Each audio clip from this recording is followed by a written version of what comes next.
সাগরের বিরোধী দলনেতা শুভেন্দু অধিকারীর সরাসরি নজর রাখবো সেদিকে। কেন নেই? কেন্দ্রের এবং আপনাদের যে অধিকার, ভারত সরকারের উন্নয়নের কাজ আপনারা পাননি। চুরি জোচ্চুরি দুর্নীতি ছাড়া অন্য কিছু করেনি। আপনি বলুন তো, কয়েক বছর আগে 2020 সালে আমফানের ঝড় হয়েছিল। আমফানের ঝড়ের পরে নরেন্দ্র মোদীজি এসেছিলেন বসিরহাটে, সুন্দরবন হেলিকপ্টার করে ঘুরে দেখেছিলেন। মোট 3750 কোটি টাকা দিয়েছেন। হাফ ভাঙা বাড়ি, ফুল ভাঙা বাড়িতে 20,000, পানের বরজে ইউনিট 6,000, গাই গরুতে 30,000, ছাগল বা অন্যান্য পোল্ট্রি সহ ফিশারি সহ যা ক্ষতি হয়েছে সব টাকা দিয়ে গেছিলেন। পেয়েছেন কেউ? কেউ পাননি। আপনাদের কাছে আমি জানতে চাই, এরা বলে না কেন্দ্র টাকা দেয়নি।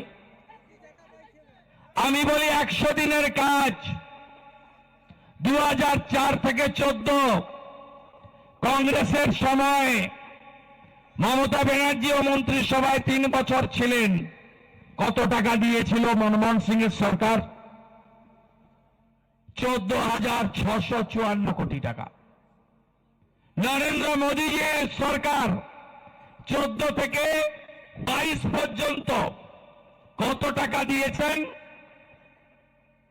54,500 কোটি টাকা। কোথায় গেছে?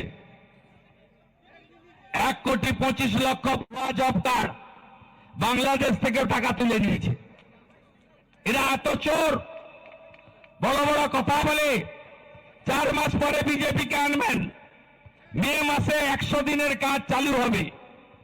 যে যা বকেয়া আছে আমরা দেব, সুদ সহ দেব।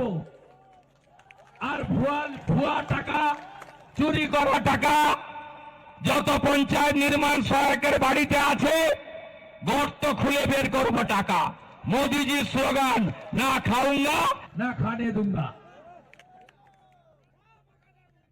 বিজেপিকে আনবেন আপনারা। 20টা রাজ্যে বিজেপির সরকার, কেন্দ্র থেকে 100 দিনের টাকা দেব, আর বিজেপি আরো 100 দিনের কাজ দেবে। 200 দিনের কাজ বছরে ভারতীয় জনতা পার্টি দেবে। আনন্দ বিজেপিকে। এই 20টা রাজ্যে বিজেপি, সব রাজ্যে বিজেপি। ম্যাপের দিকে তাকাবেন, গোটা গেরুয়া হয়ে গেছে। এই গত 1-1.5 বছরে কত রাজ্যে ভোট হয়েছে। লোকসভার আগের কথা ছেড়ে দিলাম, লোকসভার পরে হরিয়ানার ভোট হয়েছে। বাম্পার জয়। মহারাষ্ট্রের ভোট বাম্পার জয়। 27 বছর পরে দিল্লি বিজয়। লোকসভার সঙ্গে উড়িষ্যা হয়েছে। জয় জগন্নাথ। আর কদিন আগে বিহারে হয়েছে, খুঁজে পাওয়া যায়নি দূরবীন দিয়ে।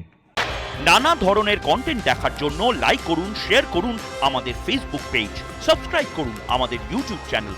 পাশাপাশি অন্যান্য ব্রেকিং নিউজের জন্য অবশ্যই চোখ রাখুন রিপাবলিক বাংলায়।